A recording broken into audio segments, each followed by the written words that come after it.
Que Dieu vous bénisse et que Dieu bénisse la Côte d'Ivoire.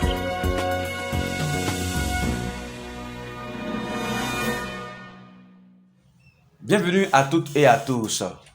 Même s'il y a autant d'obséquiosité et sévérité envers Mme Simone Ehivey Gbagbo dans cette édition spéciale qui lui est consacrée, cela me paraît assez normal. Je dirais même qu'elle est plus qu'une transcendante, reptilisable, condescendante et dyscholestérolémie cervicale. Parce que les Ivoiriens rêvent de la revoir au pouvoir avec son mari, le président Laurent Gbagbo, président du FPI, en route bientôt pour la Côte d'Ivoire afin de rendre possible la réconciliation nationale. Redonner le sourire et ivresse aux Ivoiriens sortant des despotismes. Pour illustrer mes propos, regardez sans commentaire l'arrivée de Mme Simone Ehivey Gbagbo à Yopougon-Figayo lors du Giga Meeting FPI EDS le samedi 1er février dernier.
Le Front populaire ivoirien FPI et la plateforme Ensemble pour la démocratie et la souveraineté EDS ont organisé un giga meeting le samedi 1er février dernier à la place Figayo de Yopougon pour réclamer le retour en Côte d'Ivoire du président Laurent Gbagbo, président du FPI.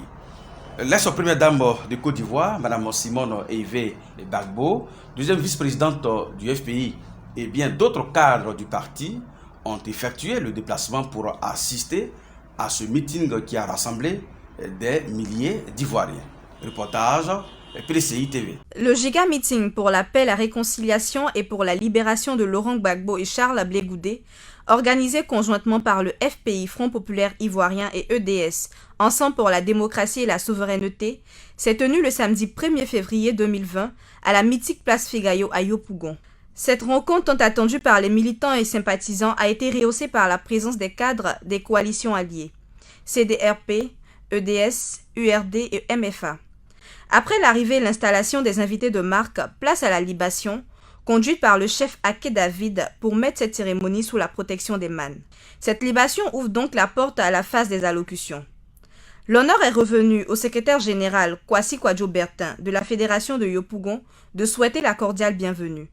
Il s'est honoré pour le choix porté sur Yopougon, bastion du FPI. À sa suite, son Excellence Kone Boubacar, président du comité d'organisation, a exprimé sa gratitude envers les partis de l'opposition pour leur solidarité, puis tablé sur les restrictions juridiques de la CPI et les tractations mises en œuvre par le pouvoir en place pour retenir Laurent Gbagbo à l'étranger. Nous sommes donc tous accourus ici aujourd'hui pour exprimer notre amour, notre attachement, notre compassion, notre solidarité au président Laurent Gbagbo. Est-ce que nous pouvons ensemble acclamer très fort le président Laurent Gbagbo pendant une minute? Le professeur Georges Armand Ouénien, président de Ensemble pour la démocratie et la souveraineté, a signifié dans son discours que cette marée humaine est le témoignage vivant et l'attachement que le FPI et les plateformes de l'opposition ont pour le président Laurent Gbagbo pour que la réconciliation soit effective en Côte d'Ivoire.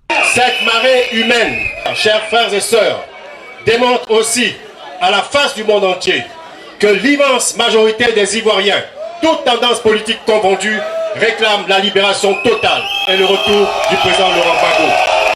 Seribi Priva, secrétaire exécutif en charge des sections départementales et communales du PDCI-RDA, représentant le secrétaire exécutif en chef du PDCI-RDA, a livré le message du professeur Maurice Kakougui-Kawi. Il a dans son discours fait ressortir les tares de la politique du RHDP, s'est apaisanti sur la politique démagogique du pouvoir en place, faisant croire à l'opinion internationale que tout va bien dans les secteurs d'activité en Côte d'Ivoire, alors que le peuple se meurt. Il va plus loin pour citer son Excellence Henri Konan Bédié.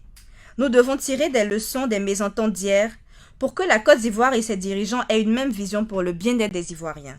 Poursuivant son allocution, il a exhorté les Ivoiriens à rester unis et forts afin de battre en brèche l'idéologie politique que le RHDP nous impose au quotidien. Chers frères et sœurs, la Côte d'Ivoire, notre pays, est aujourd'hui dans la tourmente et à la croisée des chemins. Ses enfants sont divisés, ses libertés sont étouffées, son économie malade et agonisante. Et pourtant, les tenants du pouvoir actuel nous font croire au monde entier que tout va bien en Côte d'Ivoire. Ils disent aussi que tout va bien en Côte d'Ivoire quand on sait pertinemment que la grande majorité des Ivoiriens vivent sous le seuil de pauvreté.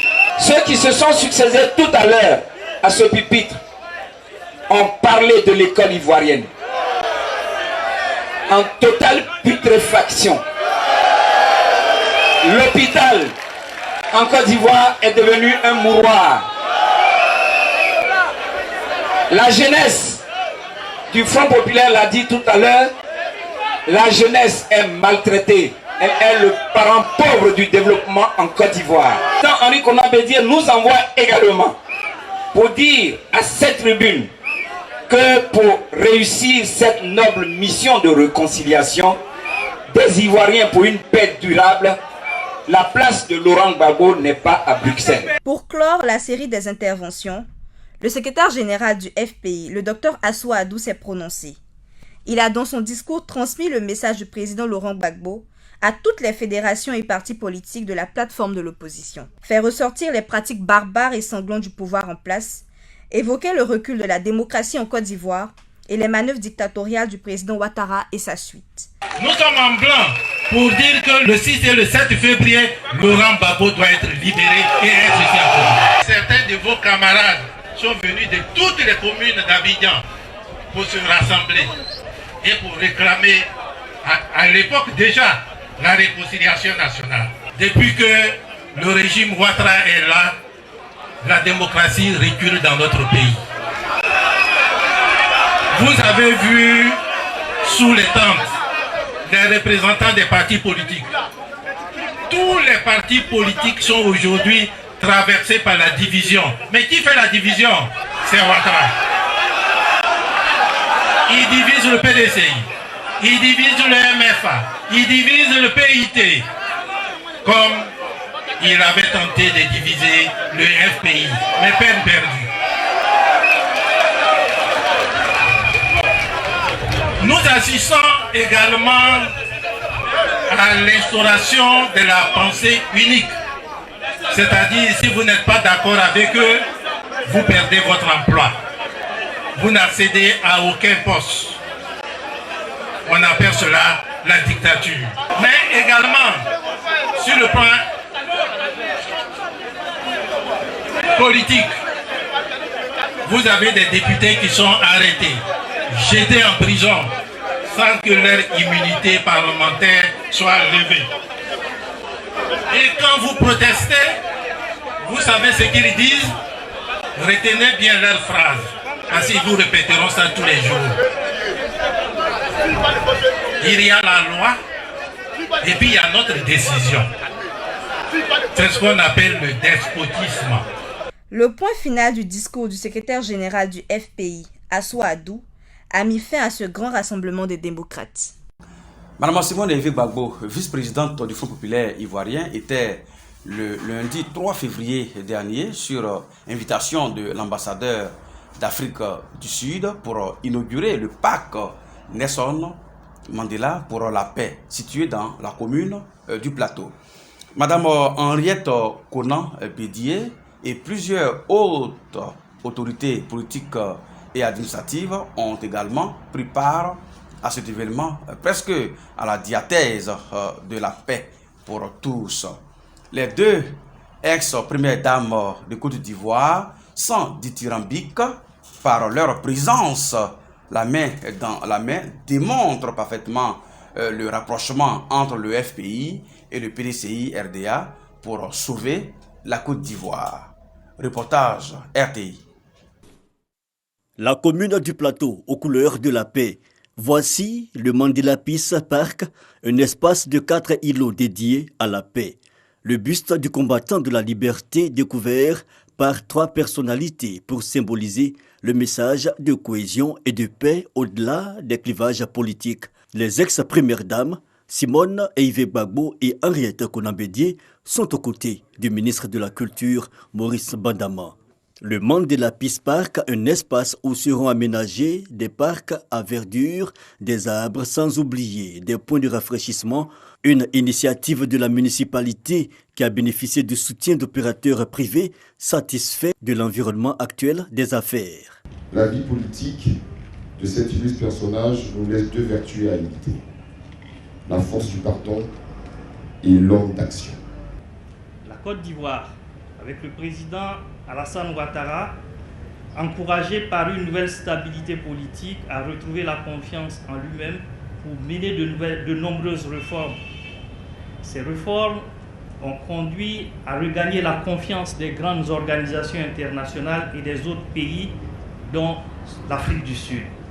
Ainsi, la compétitivité des activités principales retrouvées, la création d'un environnement administratif et bancaire propice aux affaires, la réhabilitation et la modernisation des infrastructures, dont celui des télécommunications, permet aujourd'hui à la Côte d'Ivoire d'être l'une des économies les plus attractives au monde.